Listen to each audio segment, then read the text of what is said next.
निवेदन पूर्वक कहना है कि बिहार जैसे राज्य में परिवहन व्यवसाय परिवहन उद्योग के रूप में काम कर रही है, जिसमें वाहन स्वामी के साथ लाखों लोग रोजगार पा रहे हैं। फिलहाल कुछ दिनों से सभी व्यवसायिक गाड़ियों पर बेतरतीब तरीके से परिवहन विभाग द्वारा सभी व्यवसायिक गाड़ियों पर नियम में बदलाव कर परेशान किया जा रहा है, जिससे परिवहन व्यवसायी त्रस्त होकर अपना व्यवसाय बंद करने के कगार पर आ चुके हैं। जिसे सरकार द्वारा समय ध्यान नहीं दिया जाएगा तो हम व्यवसायिक वाहन स्वामी अनिश्चितकालीन चक्का जाम करने पर मजबूर होंगे। समस्या निम्न प्रकार है। सभी गाड़ियों पर पुलिस द्वारा अनावश्यक फोटो खींचकर जुर्माना कर मोबाइल पर मैसेज आना, उसे समाप्त किया जाए। आरटीए में परमिट ससमय नवीनीकरण आवेदन देने पर लगभग 6 माह लगता है एवं उस पर फाइन दिया जाता है, उसे समाप्त किया जाए। परमिट प्रत्यर्पण करने से वाहन स्वामी को परेशान करने की नियत से 6 महीने से 1 साल तक लगता है, उसे समाप्त किया जाए। परमिट स्वीकृति के बाद कार्यालय द्वारा निर्गत करने में 2 माह से 4 माह तक का समय लिया जाता है, जबकि 1 सप्ताह में डाक द्वारा भेजने का नियम है, उसे समाप्त किया जाए।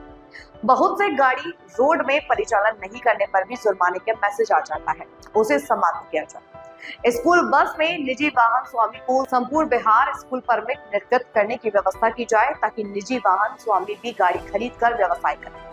अंतरराज्यीय मार्गों पर यूपी, बंगाल, उड़ीसा, छत्तीसगढ़ के लिए निजी बसों की भागीदारी सुनिश्चित किया जाए।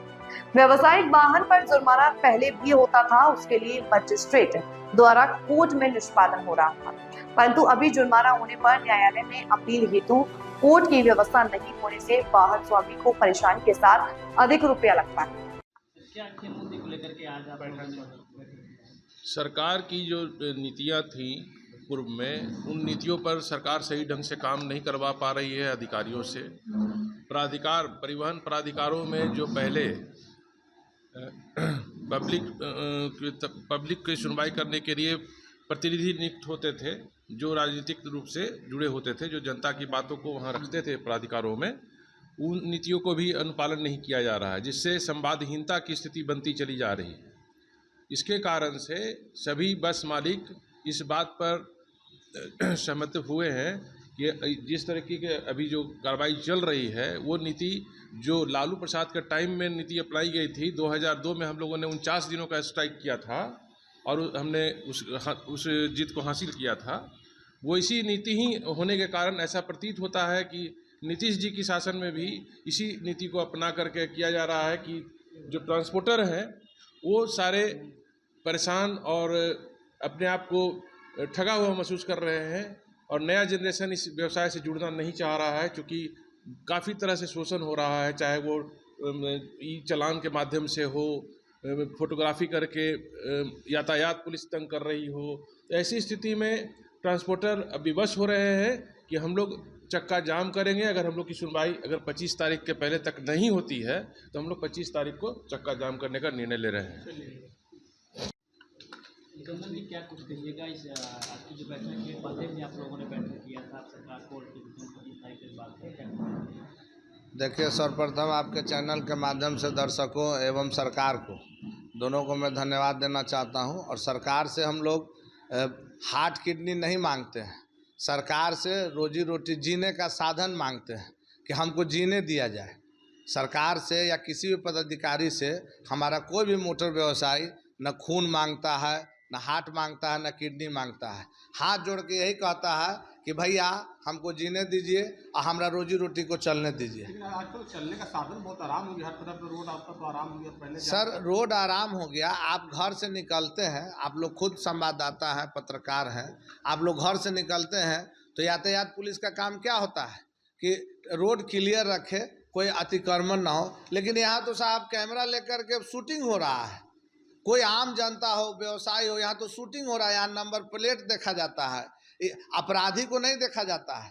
आज हमारे यहाँ व्यापारियों की हत्या हो जा रही है, चैन सिकड़ी छीना जा रहा है, बैंक लूटा जा रहा है, तो उसके लिए शासन प्रशासन व्यवस्था, उसके लिए कानून नहीं है।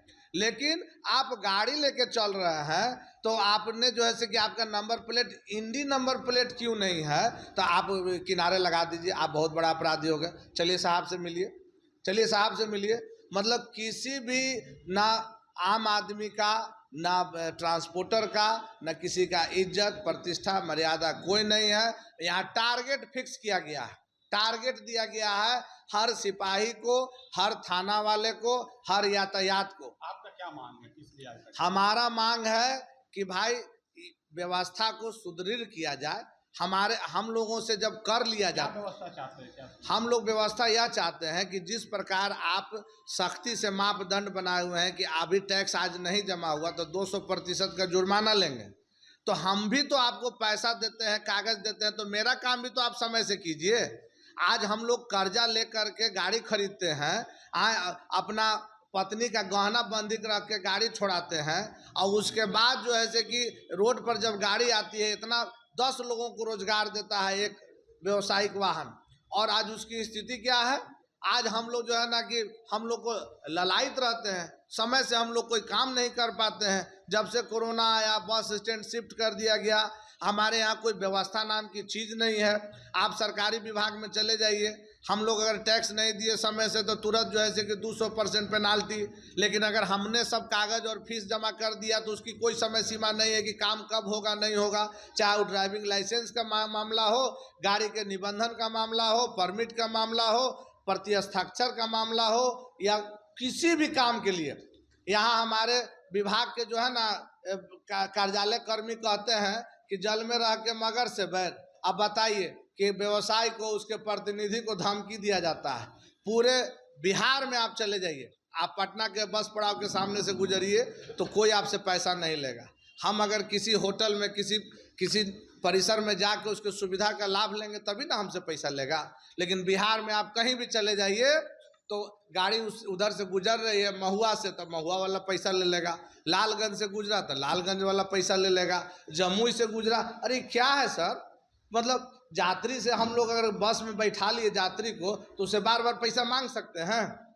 ये बस वाला का क्या है, रोड पर चलने के लिए रोड टैक्स देते हैं, और जैसे ही यहाँ से निकलते हैं बस स्टैंड से, देखो बड़का को फाटक आता है टोल का, अब वहाँ टोल भी दीजिए क्या भाई, तो उसी सड़क पर चलने के लिए फिर से पैसा दीजिए। तो हम लोग तो समझ में नहीं आता है कि रोजगार कर रहे हैं या मुर्गी का जैसे पाखी नहीं नोचाता है वैसे हम लोग का पाखी नोचा जा रहा है। हम लोग अगर नहीं मांगेंगे तो आगे क्या? हम लोग बस चक्का जाम करेंगे, हम लोग आंदोलन करेंगे। अब सरकार से तो हम लोग लड़ नहीं ना सकते हैं, हम लोग का जो विरोध का माध्यम है उसको अपनाएंगे। क्या नाम?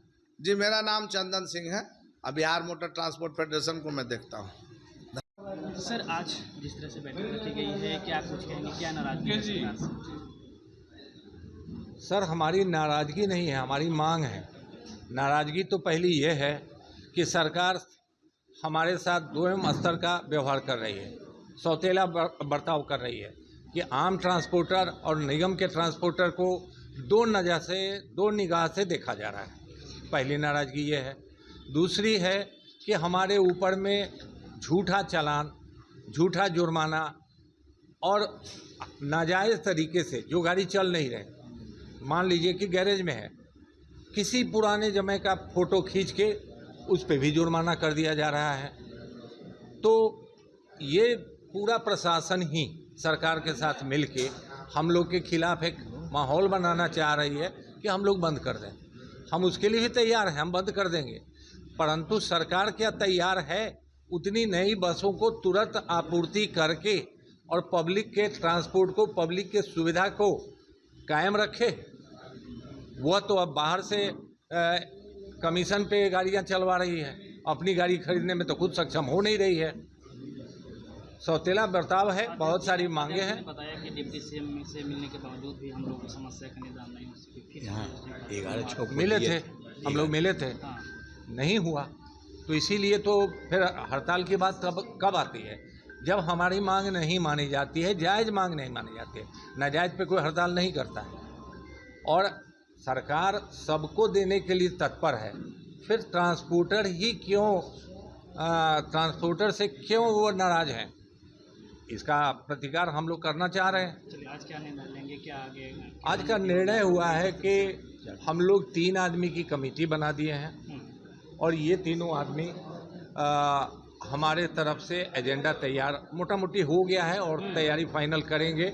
ये तीनों आदमी सरकार को ज्ञापन सौंपेंगे, सरकार का ज्ञापन के बाद अगर हफ्ते 10 दिन के अंदर में कोई काम नहीं होता है तो 25 तारीख से हम लोग अनिश्चितकालीन हड़ताल करेंगे, चक्का जाम करेंगे, और जिसमें ट्रक भी शामिल होगा, टेम्पू भी शामिल होगा, माने हर तरह के यूनियन जो भी हर तबके के जो परिचालन में हम लोग हैं, वासियों आपको सपोर्ट कर रहे हैं, मतलब इस- सब लोग।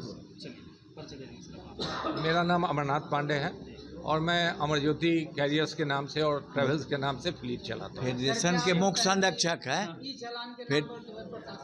फेडरेशन के मुख्य संरक्षक बिहार मोटर ट्रांसपोर्ट। उदय बाबू फेडरेशन के आप मुख्य हैं संरक्षक। और हम इनके संरक्षक हैं। ठीक, मेरा सपोर्ट रहता है।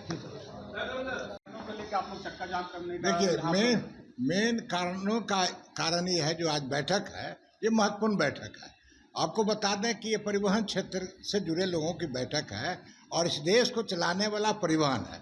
सत्ता का चाबी जो है परिवहन के हाथ में है, लेकिन परिवहन जो है सत्ता का उपेक्षित का शिकार है। खास करके पथ परिवहन 2019 जो कानून बना है वो कानून ऐसा है कि कारपोरेट पक्षी कानून है, परिवहन उद्योग विरोधी कानून है, और वह जब परिवहन उद्योग विरोधी कानून होगा तो वो जन विरोधी भी होगा और पत्रकार विरोधी भी कानून है वो। और उस कानून के चलते, उस कानून के कारण परिवहन उद्योग खास करके बिहार में अब समाप्त होने के कगार पर है। कृषि के बाद परिवहन एक ऐसा क्षेत्र था कि दूसरा रोजगार मुहैया करता था, लेकिन आज जो है अभी इसमें कोई रोजगार नहीं है, कोई रोजगार मुहैया नहीं हो रहा, क्योंकि इसमें नए पीढ़ी के लोग आना नहीं चाह रहा है। नहीं आने का कारण है कि घर बेचो अगवार लूटो, जो लोग पूंजी लगा रहे हैं पूंजी वापसी नहीं हो रही है। इसका कारण है कि जो टैक्स देते हैं लोग, वो टैक्स है पथ परिवहन और विशेष को माने रोड टैक्स और विशेष टैक्स, दो टैक्स देते हैं। तीसरा का टैक्स टोल प्लाजा है। आप देगे देखते हैं कि जहाँ कहीं भी हो चौक चौराहे पर बस से या हर तमाम गाड़ियों से वो टैक्स लिया जाता है, उसको हम जजिया टैक्स कहते हैं। तो इन तमाम सवालों को लेकर के आज बैठक है, ये उत्पन्न समस्या है और समाधान के लिए अगर सरकार समय रहते हुए हमारी बात को नहीं सुनी तो आने वाला समय में बहुत बड़ा आंदोलन होगा। आंदोलन जब होगा तो कमर्शियल गाड़ी तो छोड़ दीजिए, प्राइवेट गाड़ी भी बिहार के रोड पर नजर नहीं पड़ेगा। राजकुमार झा। विशेष रूप से जितने भी वाहन स्वामी हैं बिहार के, सारे लोग सरकार के काले कानून के विरोध में हम लोग आज यहाँ जमा हुए हैं।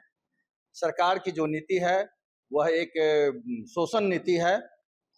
अंग्रेजों के समय में जो काला पानी भेजा जाता था, उसी तरह से आज हम लोगों को इस मोटर व्यवसाय को काला पानी भेजने का प्रयास किया जा रहा है। सरकार कई तरह से हमारी शोषण कर रही है। हम तो सरकार को जो टैक्स होता है टैक्स भी देते हैं और उसका जो भी शुल्क भी देते हैं, लेकिन उसके बाद जितनी भी सरकार की जो नीति है, अभी ई चालान नीति सबसे परेशान करिए, ई चालान नीति। इसके बाद जो ट्रैफिक जो है, ट्रैफिक व्यवस्था में आगे रिक्शा खड़ा हो जाएगा, रिक्शा वाला क्या करेगा? बस वाला तरफा देगा थोड़े उसको, जो ही बस खड़ा होगा कि वह उसका ई चालान काट देता है। तो सवाल उठता है कि हम 5 रुपया कमाएं और 50,000 रुपया जुर्माना दें, कहां से दे पाएंगे? तो आखिर हमारा ऐसे भी व्यवसाय बंद होगा और ऐसे भी बंद हो जाएगा। तो हम लड़के चाहते हैं, सरकार हमें आईसीयू में भेजने की तैयारी कर रही है, तो हम आईसीयू में जाने से पहले एक बार सरकार से 2 हाथ कर लेना चाहते हैं, लड़ लेना चाहते हैं, फिर तो मरना है ही। मेरा नाम सुधीर कुमार हुआ, सुधीर प्रसाद सिंह। आपकी मांगे अगर नहीं मानी जाती तो अगला स्टेप आपका? देखिए, क्योंकि पूर्व में दोनों डिप्टी सीएम सम्राट चौधरी और विजय सिन्हा जी को मेल के द्वारा सम्राट चौधरी को मुजफ्फरपुर गए हुए थे, तो उनको चेंबर ऑफ कॉमर्स में खुद हम अपने एप्लीकेशन दिए कि स्थिति बद से बदतर होते जा रहा है, लेकिन शायद वो लोग समय रहते ध्यान नहीं दिए। अभी पूरे बिहार में उबाल है, हर जगह सरकारी गाड़ी को जुर्माना नहीं है, ई चालान सिर्फ प्राइवेट गाड़ी और 2 चक्के और 4 चक्के की गाड़ी को ही हो रहा है। व्यावसायिक वाहन हम लोग को बस ट्रक अगर जगह साइड में भी खड़ी है तो उसको भी नवगछिया में, हाजीपुर में उदाहरण दे रहे हैं। सोमवारी के दिन वहाँ एक पुलिस पदाधिकारी कह रहा है कि इधर से जाओ, आज दूसरा 1 किलोमीटर पर खड़ा है कि 10,000 जुर्माना दो, क्योंकि ऊपर से जुर्माना का ही है। ये नेपाल सरकार मुख्य कानून हो गया, विवश होके ट्रांसपोर्टर स्ट्राइक करना नहीं जानता। लेकिन ये मांगे चूंकि हमारे चंदन जी, सुधीर जी और झा जी तीनों आदमी जाके सोमवार के दिन सभी लोगों को पत्र द्वारा देंगे। अगर माने नहीं मांगी गई तो 25 तारीख से 25 अगस्त से अनिश्चितकालीन बंदी का आह्वान किया गया है। Uday Shankar Prasad Singh, Bihar motor trans